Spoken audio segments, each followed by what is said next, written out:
left don't want you to hear this message. Chris Wallace said, you called the president a racist, blah, blah, blah. And I said, poorly stated, and almost, I don't remember what exactly I said to him, but almost infantile in its understanding of the president. I couldn't figure out what the president was doing, and I missed the fact because I hadn't really looked into him. It becomes almost an illusion of racism. And it's not racism. It's anti-colonialism. It is it's liberation theology, which is also in a way anti-colonialism. It's Marxism in its roots. And when you understand these things, all of a sudden everything makes sense. When you understand, and we did this how long ago? 8 months ago on television. His grandfather and his father.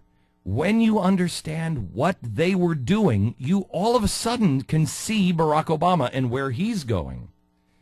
Well, Dinesh D'Souza has a book out, The Roots of Obama's Rage. And if it is anything, I haven't read it yet, and Dinesh is here with us. Hi, Dinesh. How are you, sir? Hey, Glenn. Good to be on the show. Good to be with you. Pat and I, Pat read this article. We were carpooling the other day, and he read it out loud.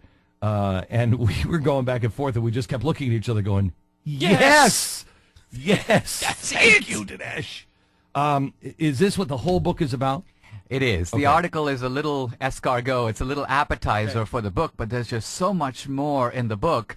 And what's interesting is people are yelling and screaming about the article, but they have no idea what's coming in the book in about 3 weeks. So this comes out in 3 weeks. Yeah, the book can be pre-ordered now, but Okay. it's on the store. It'll be in the stores in 3 weeks. I have to tell you, Dinesh, I've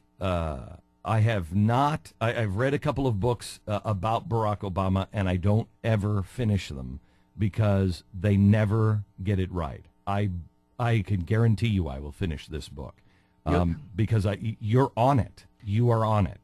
Well, it's my world. See, the thing is, I'm an immigrant to America. I grew up in India, and as a young boy, anti-colonialism was in the air. My father, my grandfather, India became independent from the British in 1947. So this idea, the anti-colonialist philosophy, which is the philosophy that the greedy, rapacious West is ripping off the poor countries. The idea that America is a rogue elephant in the world, stampeding across the planet, consuming resources out of its share. Okay, hang on before you go on. When I read this in the article, I immediately looked at Pat and I said, this will connect with people if you say the story of stuff. The left, have you seen the story of stuff? The left has done the story of stuff. And we went over that like 18 months ago, that America is consuming all of the world's resources, that America has stolen things from other countries. So this is not first of all, will you deny the birther thing? Absolutely. The birther thing is a diversion. See, Barack Obama was born August 4th, 1961, and he was born in Hawaii. And the reason we know this, the single best piece of evidence is that there were notices of his birth in 2 local newspapers. So you have to be all part of the plan. Yeah, right. It was all you have part to of be. the You have to go conspiracy. to a Manchurian candidate. You really at do. birth. It's so ridiculous. It's But ridiculous. I think what's significant is that Robert Gibbs, the White House press secretary, when Newt Gingrich praised my article and praised my argument and said it was the most insightful look at Obama that he had ever seen, Gibbs, the press secretary, goes, well, they're just raising the issue of where Obama was born. So this poor guy, Gibbs, has evidently not read the article. I know he hasn't read the book. I actually want to send him a signed copy, but one for him and one for Obama. I'm not sure he can read. Well, So- I don't know. I don't know I've about listened that. to his answers, so I'm not sure he can read. All right, so but let me just go back here. This has nothing to do with birthers or anything else.